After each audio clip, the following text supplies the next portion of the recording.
Welcome to the Develop Yourself podcast, where we teach you everything you need to land your first job as a software developer by learning to develop yourself, your skills, your network, and more. I'm Brian, your host.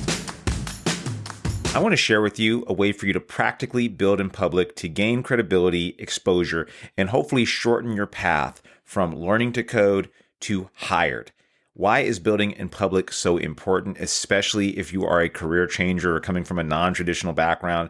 Basically, if you didn't go to a school and learn to code or learn computer science, you are an outsider to tech, right? And the biggest barrier that I see to entry is not the skills acquisition piece. That piece is tough. Do not get me wrong. It is tough to learn to code. JavaScript is a tough thing to learn. All these things are difficult.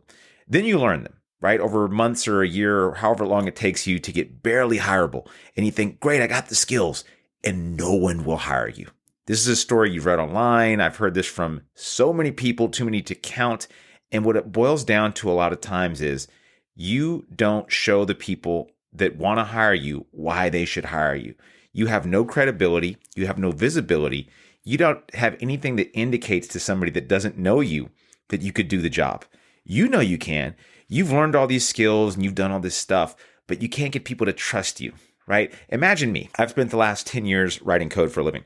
If I walked into Starbucks tomorrow and I said, hey, I want you to hire me as a barista, they're going to look at me and say, cool, what kind of coffee shop experience do you have? And I'm like, none. And they say, okay, have you ever made coffee or something? I don't even drink coffee. They're like, okay, cool. To the next. Right? They don't care. They don't care that I may have been an engineering manager or have all these followers on LinkedIn or any of that stuff. They say, yeah, what does that matter to me? So what does that have to do with you? You're transitioning from car mechanic, lawyer, French fry chef, whatever. And you want somebody to look at you and says, yes, I'm going to hire you as a software developer. But there's no proof that you can do it besides some certificate you got from a bootcamp or online program. Newsflash, Nobody, not a single person wants to see that certificate or that piece of paper you got from whatever school, unless it's like Stanford, MIT, or one of the top schools, right? That's why people go to colleges, not because they learn something so unique and crazy that you can't learn online. It's for the validation. So if you go to a program like Parsity, right, or you learn on your own, whatever, you need to build in public. Not just because it's a good thing to do to learn how to articulate your thoughts and speak technically, but it will help you get hired faster. We're going to go over how. We have this program called Dev 30, by the way. Part of Dev 30 is about learning JavaScript. That's a big piece of it. But a bigger piece, or a piece that's just as important, if not more important, is how to build in public. And if I'm being completely honest, few people actually follow through with this piece. Although it is probably the most transformational piece that we teach during these 30 days. The habit of building in public will help you out tremendously. Yo, by the way, I've added some learning in public templates in the show notes of this episode that I want you to grab. Please take them, tag me if you use them, and I hope it helps you get some traction on LinkedIn or wherever you choose to write. I should also let you know there are less than 10 spots available for Parsity. Work in a super small cohort with a team of software engineers, including me, to learn to build complex software as a full stack developer and get hired in 2025 and change careers the right way. If you want to work with me one-on-one to get ready to pass the admissions challenge and crush it, schedule a call using the link below in the show notes. And now back to the episode. Let me tell you about my own journey of building in public. I didn't start, by the way, wanting to talk online or build in public or get any amount of internet fame at all. That was not a thing I was trying to reach. Now that I have a business, it is certainly a piece of what I do. I build in public. I talk in public. I have an internet persona, and I do really enjoy it. It's helped me meet and make friends with tons of people. But when I started off, I had a CTO that I was working with around 4 or 5 years ago now, and he read one of my articles on Medium, where I've been writing for years. I recently went viral on there, but the previous 7, 8 years or 9 years that I've been writing on there, none of my pieces ever got more than 100 claps or 100 people that liked them, right? Really, really minimal visibility. almost nobody knew that I was writing on there. I just did it for myself, and it was a way to help me articulate a lot of the things I was learning. I thought maybe somebody will find this useful. Like I would write really deep technical articles. I wouldn't really talk about the kinds of things that I'm talking about on this show, about like career transformation or personal transformation. I was really, really deep into the technical side of things. So I wrote these really technical articles in the hopes that they would help people out. I did at one point write an article about my journey from being an addict, living kind of a street life and doing crime, into being a software engineer. I thought the story was interesting. I thought maybe people could benefit from hearing it. I also really didn't want people to read it, if I'm being completely honest, because I was embarrassed about it. I still am a little bit. It's why I don't talk about it a lot. I make hints to it or references to it sometimes, but I don't like to get into the nitty gritty of it because I don't know. I don't know if people will hear it and it will turn them off or if they will trust me less. But I wrote it and I published it. It actually gained some traction. The CTO of the company where I was working read it. He's like, dude, why aren't you sharing this story? And I thought, well, I did. I put it on Medium, right? He's like, man, you should share it on LinkedIn. You should talk about this on LinkedIn because you always talk about these super technical things on LinkedIn. But I never knew this about you. I never would have guessed. And I thought, yeah, I don't think I'm going to do that. I said, I don't want to mess up my job opportunities in the future or make people afraid to work with me. Or maybe they just won't relate. Like, who can relate to that kind of story? Who's going to read that's a software engineer and say, oh, yeah, I know what that's like. I'm like, I think I'm just going to turn people off. He's like, dude, you got to do it. He said, promise me you'll do it. And he shared a story with me that was also really personal that he wrote about online about him trying to end his own life. And when he wrote about that, I read it. And even though I've never tried to do that, I understood the feelings of depression, of feeling like you're not moving forward in life, feeling like things won't ever get better. And just reading that somebody else that I looked up to that was in a position like him had gone through some of that and felt the same feelings made me feel not only less alone, but like if there was hope for him and he was able to transition out of that dark period, then where could I go in my own career? I think that's really important that we see ourselves and other people, and then we can kind of use them as a template or as a roadmap to where we might want to go in the future. So sometimes I'll expose these not so great parts of my life, whether it's like things I messed up on at work or things in my personal life that were really bad. And then hopefully people can resonate with that somehow and think, okay, cool. If this dude did that and he doesn't seem like particularly smart or anything or particularly different than me, then I can probably do the same thing too. So that's what led me on my building in public journey. Over the time, I've learned a lot about how to actually gain traction. I went from basically 0 to 30,000 followers. On Instagram, I went from 0 to 10,000 followers on a new account. Even on x.com, where I rarely post, I gained about 1,000 followers. What I'm trying to tell you is that I've learned a lot about the art of writing online to not only get visibility, but to get the right kind of engagement. And I want to share that with you here because I think it's important, because what can be really frustrating is when you write online or you want to build in public or share your story and you get no feedback. So we're going to break down why you want to build in public. 1, accountability. 2, to build community. 3, to improve your communication skills. The 4th one, the most important one, discoverability. Remember this, most of writing code for a living is writing. When you document your journey online, you have proof that you are growing. This gives you some evidence that you are, in fact, moving in the right direction. This is how you can keep off imposter syndrome, or at least rebuttal your imposter syndrome. When your mind is telling you, this little monkey in your brain that's dancing around that you think is your conscience, which is really just a bunch of chatter in your brain. And it's saying, you don't know what you're doing. You're never going to get hired. You've seen the YouTube video. This dude's smarter than you. This woman's smarter than you. No one's going to take you seriously. Your father told you you'd never make it. And so did your teacher in 2nd grade. You're just a dummy. When all that junk is in your brain, and it is junk, by the way, this is not the voice of God or some deity or some deeper consciousness that you are tapping into. This is just noise in your head that comes from all these memories. So how do you ward this off? How do you say, nope, that's not accurate. What you're saying is a bunch of foolishness.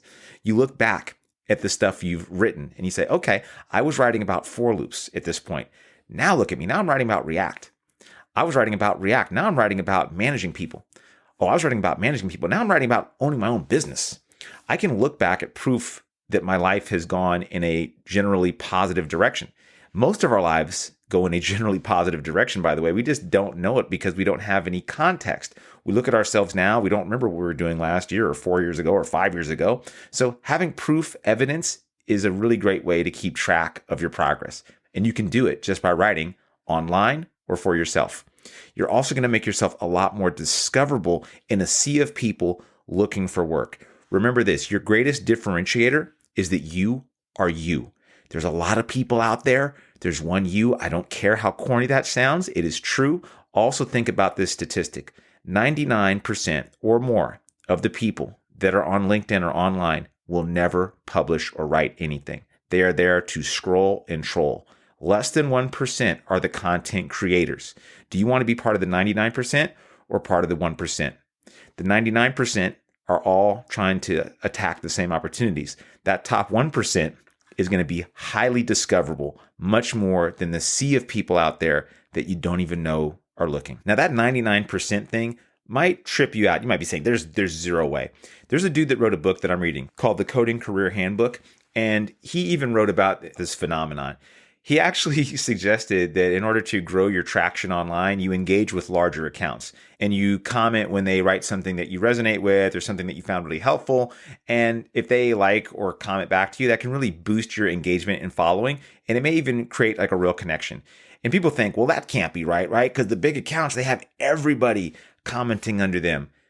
This is the red car theory. It feels like everyone is writing online. The moment you start writing online, you think, geez, I didn't realize there's all these creators out there. Now I'm just one of many creators. Brian was totally wrong. There's not 99% of us scrolling and trolling. It feels like 99% of us are actually learning in public.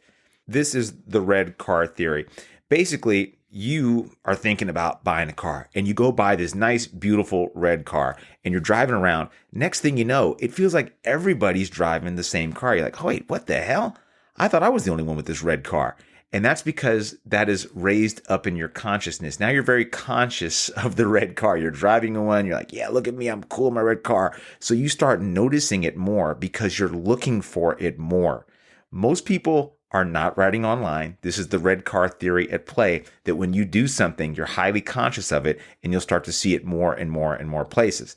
Like when I became a software engineer, it felt like everybody was learning to code. Before that, I didn't know a single person learning to code. I never even thought about it, never even considered learning to code until I did. And then none of my friends or family were into that kind of thing. The moment I started doing it, I just started noticing it and hanging around more people. And it felt like everybody was doing it. The reality is not everybody is doing that. Here's the other thing. Most people are not consistent. They're going to fall off. Use this to your advantage and make a schedule you can commit to when it comes to posting online. Now, where should you actually post online? I am highly biased. I've used TikTok. I've used Instagram. I've used X. I've used LinkedIn. I prefer LinkedIn heads and shoulders over every single one of those platforms that I just spoke about. I'm very biased though. Here's the best thing about LinkedIn. People aren't anonymous. You have a face and you have a company that is linked to a person's profile. This lessens the amount of ridiculous kind of banter and toxic type of rhetoric that you read on there. Employers hang out there because if you're writing on LinkedIn, it's probably because you want to get hired. Is your hiring manager hanging out on X and posting hot takes and inappropriate memes? I sure hope not, but if they are, maybe it's not the best place to meet them. LinkedIn is professional. It's easier to stand out. It's much easier to gain traction on LinkedIn than basically any other platform. Again, you have such a low amount of people that create content and a high amount of people that consume it that it is not that difficult to stand out. Think about this. Where are other developers hanging out? Where are hiring managers hanging out? They're probably hanging out on LinkedIn. If somebody is looking to hire somebody, they're hanging out on LinkedIn.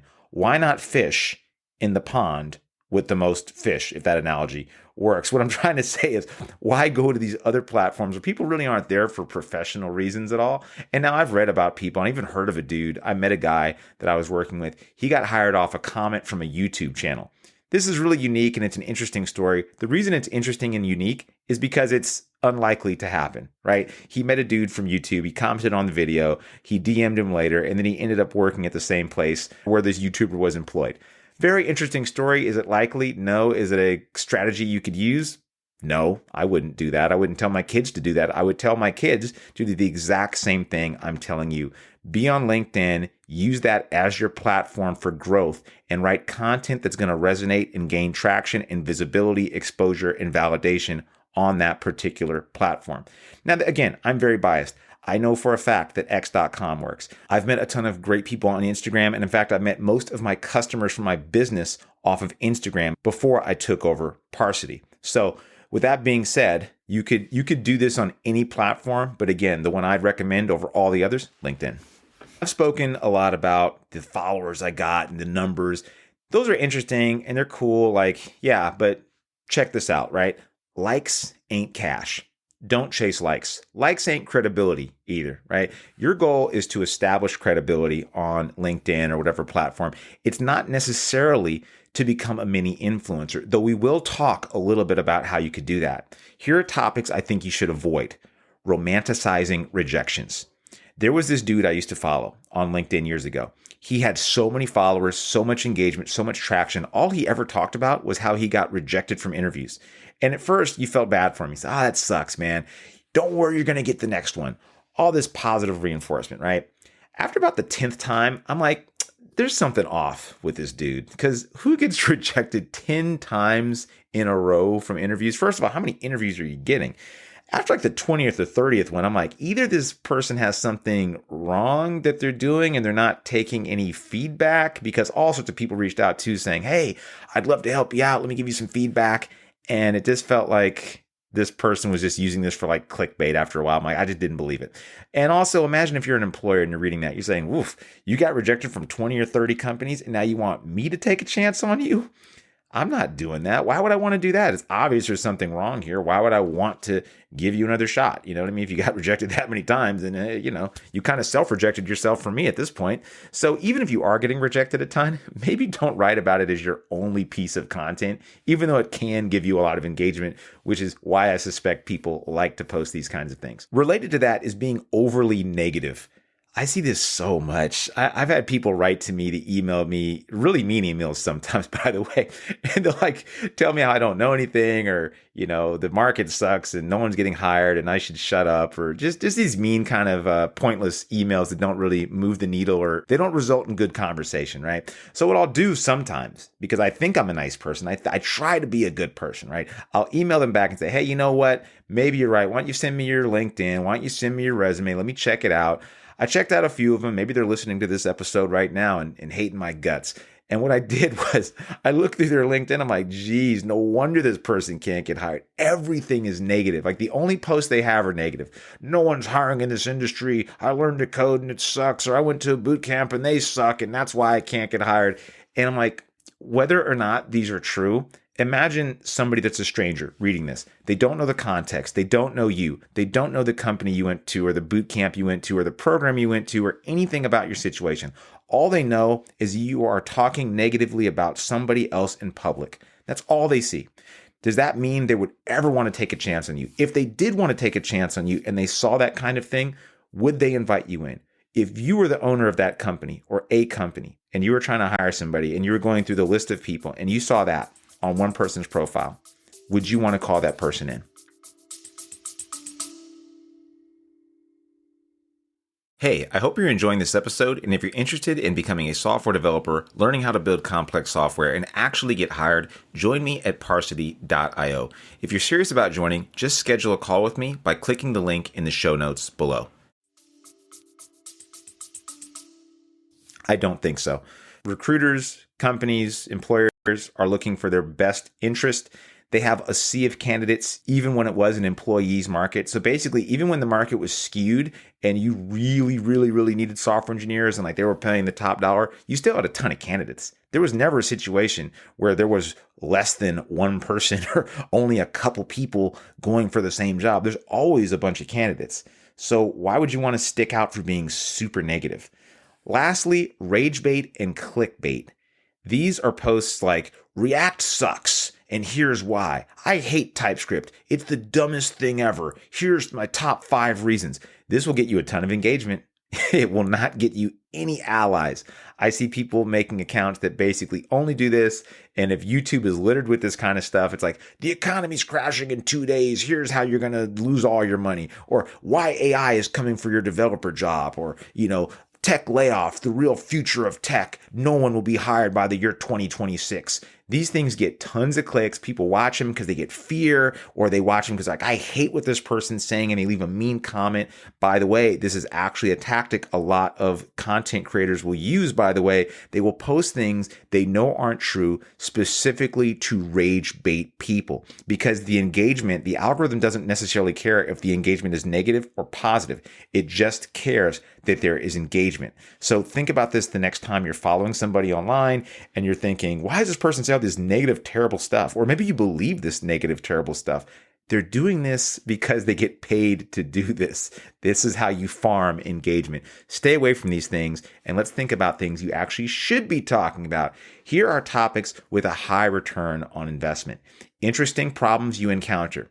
Today, I was learning Redux, and what I didn't understand was X, which led to Y. Here are 3 takeaways. Short, to the point, talks about a technology that people are usually interested in learning, and tells your experience with it. Also, because you're talking about your own experience, it's not like anybody can correct you and say, well, that's totally wrong, you idiot. You say, no, that's my experience with it.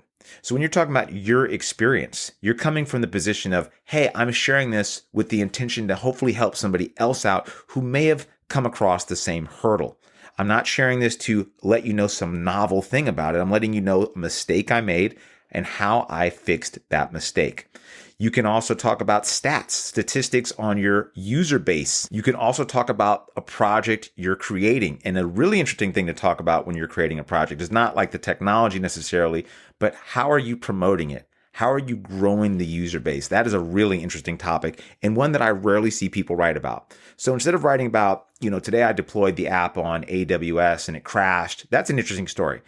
What would be even cooler, I think, is today I'm launching my app and I got my first 5 users. Here's a link to sign up. What I'm noticing is some lagging when we have more than 20 users at a time on the site. I'm wondering how I can fix this. If you have ideas, let me know. That is a really cool problem to talk about. This is also very difficult, but chasing this kind of problem, right? If you reverse engineer, like, what's the kind of post you want to write about? What do you want to write about? Do you want to write about making an app that has a bunch of users? Then make an app that has some users. How do you go and get users? Figure that out. That will lead you to all sorts of other interesting problems that you can talk about online. Related to that are cool features that you are using in your project. There was a person in Dev30 today that had a really cool project, I think for like high school basketball statistics or something like that. They could talk about, this is a project I'm building. I'm working on this feature right now. I'm a little lost if I'm being honest, but here's how I'm planning on doing it. Any feedback you would give a person like me? That's an interesting thing. It gets the right engagement. It gets people talking and offering you suggestions, which could help you out and also lead to genuine connections. Lastly, snippets of code that ask for feedback on a certain pattern that you're using. This can get really good engagement. It's also a bit scary, right? Because if you post code, people might tear it apart and say, oh, this is terrible. That's also I like to post on LinkedIn because people are much less likely to say, this is terrible. Also, just block people. Just straight up. If a person's being a jerk to me or I don't want to engage with them, I'm blocking them immediately. I'm not thinking about it twice. I'm blocking them and I'm never hearing from them again. And those kind of people are out there, if I'm being honest, but that's okay. You're not posting to make them like you. You're posting so that when a recruiter goes onto your LinkedIn, they can look and see proof that you are, in fact, a software developer and not whatever your current career tells them you are. Now, as you're doing this, as you're posting, you're going to be gaining some comments, some likes. You're going to get very few at first. That's the reality. It takes a while to really build up your engagement and your traction and things like that, but that's okay. You're looking for quality over quantity by far. Quantity is not a good metric. Don't measure your success by likes. Measure your success by the people that you are making connections with. Who's engaging and commenting? Are they other junior developers? Good. Are they other non-junior developers like mid-level and senior? Better. Are they managers and people that have hiring decision and influence? The best, right? So networking is a weird term. We all say, you got to network. You just got to go out there and network. And you have some idea in your head of like going into a bar or one of those those conferences or something like that with a stack of cards like it's 1982 and handed them out to people and thinking, yeah, I'm networking here. Take a card, take a card. That's not networking, my friend. Networking is just making friends online. That's really it. So curate your feed, prune your feed. Make sure that you're following people that are positive.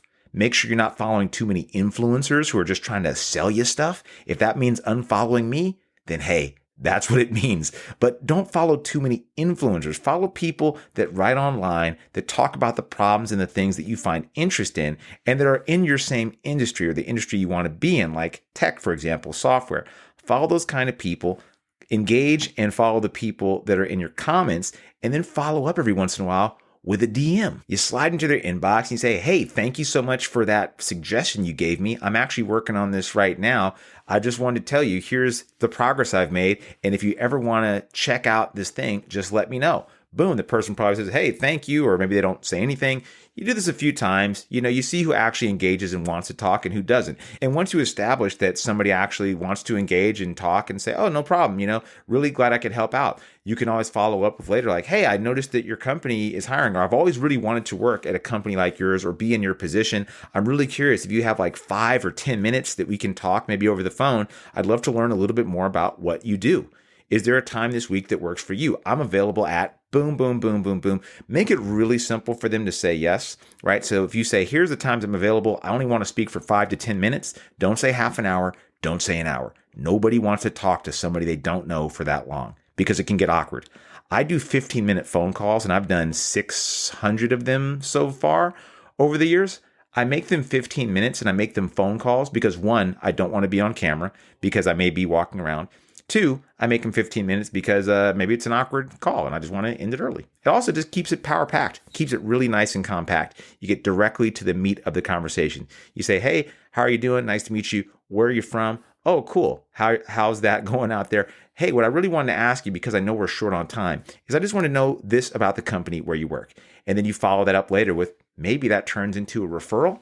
Maybe that just turns into a really good connection with somebody that may help you out down the line or somebody that you just genuinely like. Now, when it comes to engagement and interacting with larger accounts or getting traction, like let's say your goal is to blow up on LinkedIn or something like that. Like, let's say you're like, yeah, you know what? I do kind of want to get like 10,000 followers or whatever, 5,000. I have a message and I want to sell something. I do want to blow up. Here's how you do that. Here's how I did that. I've never really had many viral posts, but I have had incremental steady growth over the years. It's gotten me to over 30,000 followers. And a lot of that has been commenting as a strategy. So I leave useful, genuine engagement under posts for accounts that are much larger than mine. For example, Danny Thompson, Eric Anderson. There's a few others out there, Rahul Pandey, Alex from Join Taro. There's a few big accounts out there, and if you comment under them, if you set the notification bell on those accounts, you'll be notified as soon as they post. And big accounts typically post at the same time every day because the algorithm rewards that consistency. So if you know when they're going to post and you follow up and leave a really good comment and say something that actually sparks engagement, like don't just say, I agree. Useless comment, right? It's like, yeah, that's cool, right? But you might say something like, oh, that's cool, you did that. I actually did it this way. Or they're talking about something that happened at work. Oh, that's really interesting because I heard that this was the way to do it, but I'm curious, what do you think? This can lead to a thread within the comments. It can lead them to actually engage with you, and then people follow you because of that. If you write a really good post later on and they're in your feed now, or you're in their feed now because maybe they followed you back and they repost you, that can lead to massive amount of engagement. This is a long-term strategy, by the way. Everything is long-term. Anybody promising you can get 10,000 or whatever followers in a month is silly, or using bots, or just doesn't understand how you get realistic, genuine engagement from people, not fly-by-night success that doesn't really result in anything meaningful. You can't sell stuff to people if they don't care about what you say. You can't engage with people or make them care about you if they don't like what you say. If you just post rage bait all day long, who's going to trust you? Right? That's not a good way to gain followers. A better way is to actually genuinely engage with people. I keep saying genuine because humans can smell when you're being disingenuous.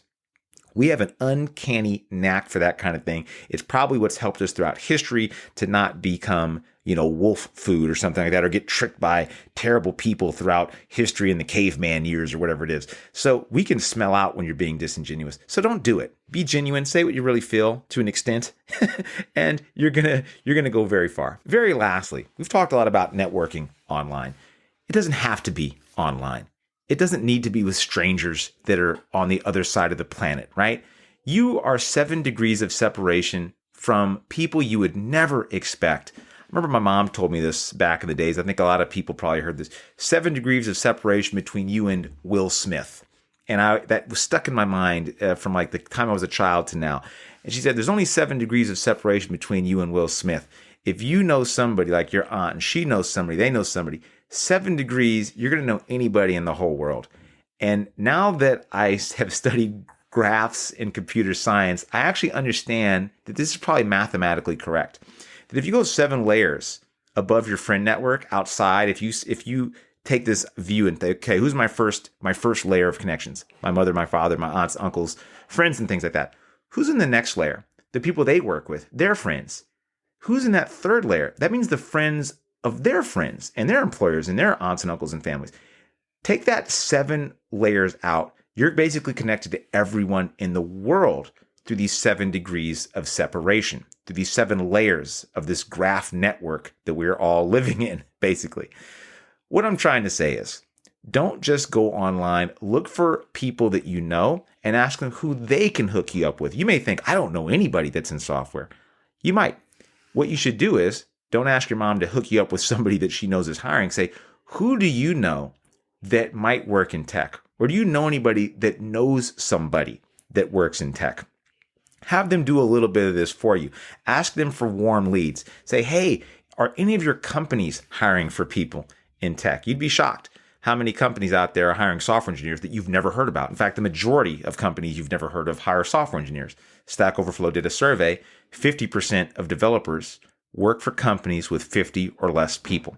You don't know who's hiring because of course you don't. No one's heard of these companies, but most of us work there, right? So asking for these kind of warm leads in your second and third party connections is a great way to find opportunities you never would have even thought about. I hope this is helpful. And to make this even more helpful for you, I've added my LinkedIn templates for writing posts in this episode. I've shared this a few times. I think it's really helpful. I use templates, by the way. I use a few writing tools when I want to publish articles or write things on LinkedIn. I use TypeShare, which I think is a really great way to write articles. It gives you a really great template and a format to write that's engaging. I use Taplio so I can look at the statistics on my LinkedIn. I don't think you need that if your goal is not to be an influencer or anything like that.